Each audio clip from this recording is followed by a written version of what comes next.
Hi, it's George Anderson again here from IntelligentRunning.com, and what I've got for you today is a couple of exercise demonstrations and a couple of ideas as to how you can tie these movements together for a strength conditioning workout to help you with your running.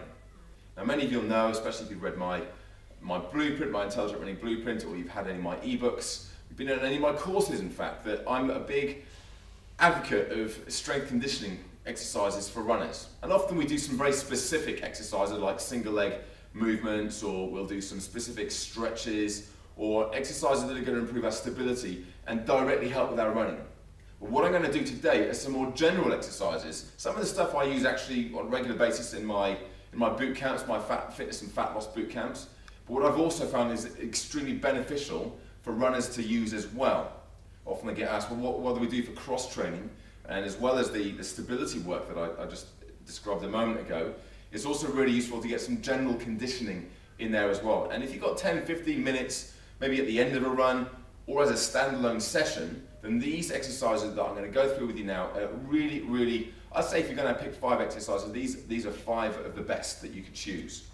So I'm going to demonstrate the exercises. I'm going to give you some options as well, because some of them can be quite advanced, but you can always regress them to make them a little easier, and so that you can actually manage to do them with good technique.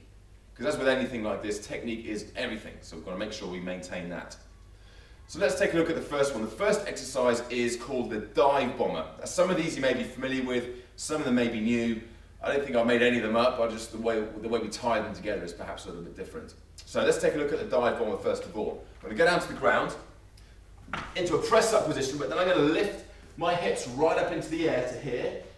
And I'm going to come down, dive down to the shoulders, the chest go right down to the ground, and then pop it back up again and through. Dive down, scoot through, and back up again. So what I'm looking to do here is get down with the shoulders rather than coming down as an ordinary press up. To regress that, because it is quite challenging, all you do is you just get a little bit less bend in the elbows, you come through, drop the hips down still, and then push it back up again. It's the same movement, just with a smaller range of movement.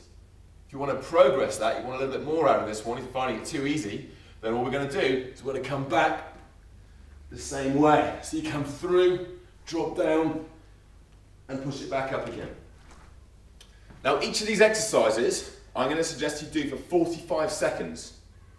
Then you take a 15-second break, and then you move on to the next one. So you do that for 45 seconds, shake it out for 15 seconds, and you're ready to go for the second exercise, which is our sumo to skinny squat. This is a leg exercise.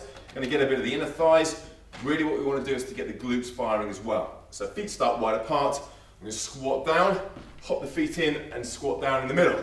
Squat down the outside, squat down in the middle. Squat down the outside, squat down in the middle. So take that down a notch.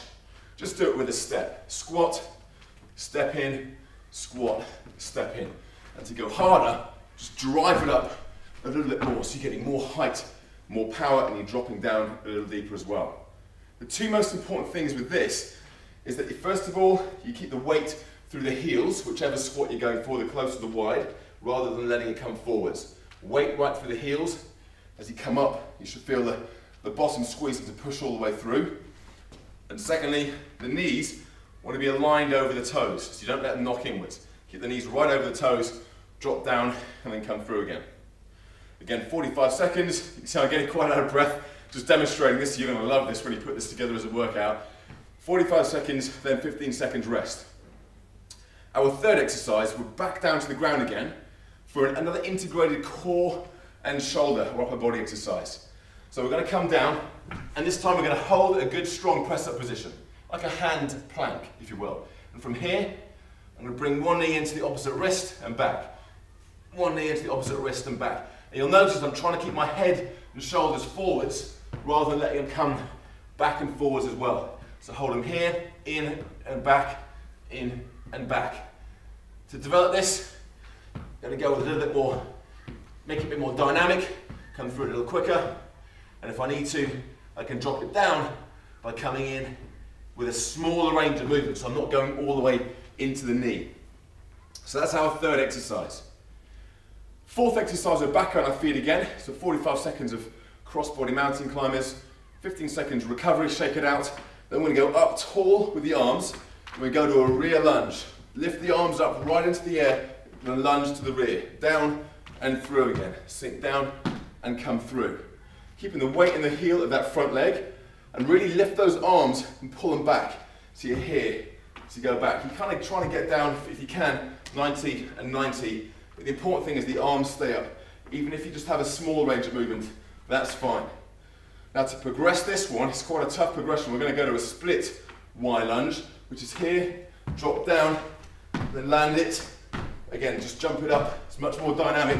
It's much more challenging on the cardiovascular system. And also, the fact that you've got to stabilize a lot more, so more power going through the hips and the core as well. So it's a lot harder. So you can play around with the progressions and regressions there. Now our fifth exercise, again 45 seconds of them, 15 seconds recovery, and our fifth exercise, the last one of this little block, start with the feet wide apart.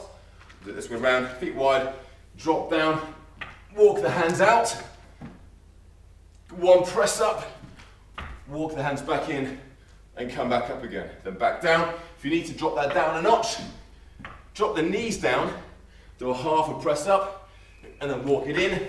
Again, coming back into a squat position before you come back up again. And if you want to progress that, we're going to take it down, and then jump out, and then jump back in again. You can even add a little jump with this one, coming through, and then back through. So continuous. It's much more intense.